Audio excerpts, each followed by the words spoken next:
வணக்கம், welcome to orange candy kitchen. நம்ம இன்றைக்கி பார்க்க போகிற ரெசிபி வந்து ரொம்பவே டேஸ்டியான, அப்புறம் ரொம்பவே ஈஸியாகவும் குயிக்காக செய்யக்கூடிய ஒரு ஹெல்த்தியான பிரேக்ஃபாஸ்ட் ரெசிபி. நம்ம இன்றைக்கி செய்ய போகிற ரெசிபி வந்து முருங்கீரையை வச்சு சூப்பரான ஒரு ஹெல்த்தியான முருங்கீரை தோசை வந்து எப்படி செய்யணும்னு வாங்க பார்க்கலாம். ஸோ இது செய்யறதுக்கு தேவையான பொருளும் செய்முறை என்னென்னு வாங்க பார்க்கலாம். இதுக்கு வந்து நான் ஒரு கத்த அளவுக்கு வந்து முருங்கீரை எடுத்து வச்சுருக்கேன். இது வந்து நான் க்ளீன் பண்ணி வச்சுருக்கேன். ஸோ இது வந்து நம்ம யூஸ் பண்ணுறதுக்கு முன்னாடி தண்ணியில் போட்டு நல்லா அலசி யூஸ் பண்ணிக்கலாம். ஸோ வாங்க இது எப்படி செய்யுதுன்னு பார்க்கலாம். ஃபஸ்ட்டு வந்து ஒரு கடாயில் வந்து 2 ஸ்பூன் அளவுக்கு வந்து எண்ணெய் சேர்த்துக்கலாம். எண்ணெய் வந்து நல்லா சூடாக இருந்தோம். அதில் வந்து 1 டீஸ்பூன் அளவுக்கு வந்து சீரகம் சேர்த்துக்கலாம். இது கூட வந்து 1/2 டீஸ்பூன் அளவுக்கு வந்து முழு மிளகு சேர்த்துக்கலாம். இப்போ சீரகமும் மிளகும் வந்து எண்ணெயில் நல்லா பொரியட்டும். பொரிஞ்சதுக்கப்புறம் இதில் வந்து ஒரு 3 பெரிய பல் வந்து பூண்டு சேர்த்துக்கலாம். இது கூட வந்து காரத்துக்கு வந்து 2 வரமிளகாய் எக்ஸ்ட்ராவாக சேர்த்துக்கலாம். இன்கேஸ் நீங்கள் குழந்தைங்களுக்கு கொடுக்குற மாதிரி இருந்தால் நீங்கள் வந்து வரமிளகாய் வந்து அவாய்ட் பண்ணிடலாம். ஸோ இதெல்லாமே வந்து நம்ம எண்ணெயில் போட்டு நல்லா வந்து வறுத்துக்கலாம். இப்போ பாருங்கள், இது எல்லாமே நல்லா வறுபட்டுருச்சு. இந்த ஸ்டேஜில் வந்து நான் எடுத்து வச்சுருக்க ஒரு கத்த முருங்கீரை வந்து நல்லா தண்ணியில் அலசி எடுத்து வச்சுருக்கேன். ஸோ அது வந்து இதில் சேர்த்துக்கலாம். ஸோ தண்ணிலாம் இல்லாமல் கீரையை மட்டும் நல்லா அலசிட்டு இதில் போட்டுக்கோங்க. சேர்த்துட்டு இதில் வந்து கீரைக்கு மட்டும் தேவையான அளவுக்கு வந்து உப்பு சேர்த்துக்கலாம். சேர்த்துட்டு கீரை வந்து நல்லா வந்து அதோட ராஸ்மெல் போகிற வரைக்கும் நல்லா வந்து வதக்கிக்கலாம் நம்ம. ஸோ எந்த தண்ணியுமே ஆட் பண்ணாதீங்க. ஜஸ்ட் வெறும் கீரையை வந்து நல்லா வந்து எண்ணெயில் போட்டு வதக்கிக்கலாம் நம்ம. இப்போ பாருங்கள், நம்ம கீரை வந்து ஒரு கடாய் நிறைய கீரை போட்டோம். நல்லா வதங்கணுன்னு பாருங்கள், அது குவான்டிட்டி வந்து கம்மியாகிடுச்சு. ஸோ நல்லா இந்த மாதிரி பாருங்கள், நல்லாவே நம்ம கீரை வந்து வதங்கிருச்சு. அதோட பச்சை வாடெல்லாம் போயிடுச்சு. ஸோ இந்த ஸ்டேஜில் வந்து நல்லா இது வதங்கினதுக்கப்புறமா ஸ்டவ் ஆஃப் பண்ணிவிட்டு நம்ம கீரை வந்து நல்லா ஆறட்டோன்னு விட்டுடலாம். இப்போ பாருங்கள், நம்ம கீரை வந்து நல்லா ஆறிடுச்சு. ஸோ இந்த ஸ்டேஜில் வந்து நம்ம வதக்கி வச்சுருக்க கீரையை வந்து ஒரு மிக்ஸி ஜாருக்கு ட்ரான்ஸ்ஃபர் பண்ணிடலாம்.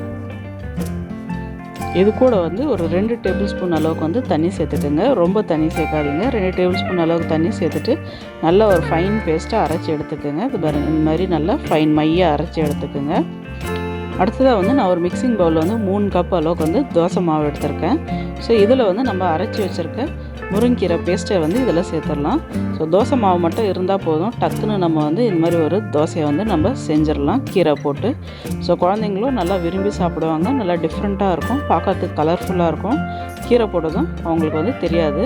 ஸோ அரைக்கும் போது வந்து கவனமாக வந்து 2 டேபிள் ஸ்பூன் அளவுக்கு மட்டும் தண்ணி விட்டுக்குங்க. ஏன்னா ஏற்கனவே தோசை மாவில் தண்ணி இருக்குது. ஸோ நீங்கள் நிறைய தண்ணி விட்டிங்கன்னா தோசை மாவு வந்து ரொம்பவே தண்ணி ஆகிடும். ஸோ உங்களுக்கு தோசை வந்து சரியாக வந்து சுடுறதுக்கு வந்து வராது. ஸோ கவனமாக வந்து அரைக்கும் போது தேவையான அளவுக்கு திட்டமாக வந்து தண்ணி விட்டுக்குங்க. இப்போ இது வந்து நல்லா கலந்து விட்டுக்கலாம். தோசை மாவில் ஏற்கனவே உப்பு போட்டதுனால நான் கீரையில் வரும் தேவையான அளவுக்கு மட்டும் உப்பு போட்டிருக்கேன். இப்போ பாருங்கள், மிக்ஸ் பண்ணும்போது பாருங்கள் எவ்வளோ சூப்பராக அருமையாக இருக்குது. நம்ம கலர் நல்லா க்ரீன் ஒயிட்டு சேர்ந்து. ஸோ நல்லா மிக்ஸ் பண்ணதுக்கப்புறம் வாங்க இது வந்து நம்ம தோசை சுட்டு எடுத்துக்கலாம். இதுக்கு வந்து சூடான ஒரு தோசைக்கல்லில் வந்து நான் எண்ணெய் தடவி வச்சுருக்கேன். ஸோ இதில் வந்து ஒரு கரண்டி மாவு எடுத்து நல்லா தோசை மாதிரி நம்ம வந்து வாத்துக்கலாம். ஸோ உங்களுக்கு எவ்வளோ திக்காவோ இல்லைன்னா ரொம்ப லைக் முறுமுறுன்னு வேணுமோ அதுக்கேற்ற மாதிரி தோசை வந்து நல்லா வந்து நீங்கள் ஸ்ப்ரெட் பண்ணிக்கோங்க. இப்போ நல்லா தோசை மாவு சுற்றி விட்டதுக்கப்புறமா நம்ம இதில் வந்து சுற்றி நல்லா எண்ணெய் விட்டுக்கலாம். சுற்றி நல்லா எண்ணெய் விட்டதுக்கப்புறம் இது மாதிரி பாருங்கள், கீழே நல்லா தோசை முறுமுறுன்னு ஆகிடுச்சு, நல்லா வெந்துருச்சு ஒரு சைடு. இப்போ இதை நம்ம திருப்பி போட்டு ஜஸ்ட் ஒரு நிமிஷம் போல் இன்னொரு பக்கம் நல்லா வேக வச்சுக்கலாம். பாருங்கள் எவ்வளோ அருமையாக இருக்குது நம்ம தோசை. நல்லா வாசனையும் வந்து நல்லா சூப்பராக இருக்குது, நல்லா முருங்கீரை வாசனை. ஸோ பாருங்கள், இன்னொரு சைடும் நல்லா வந்து வெந்துருச்சு. இப்போ சூப்பரான முறுமுறுன்னு நம்ம முருங்கீரை தோசை வந்து ரெடி ஆகிடுச்சு. ஸோ வாங்க இது வந்து நம்ம பரிமாறிடலாம்.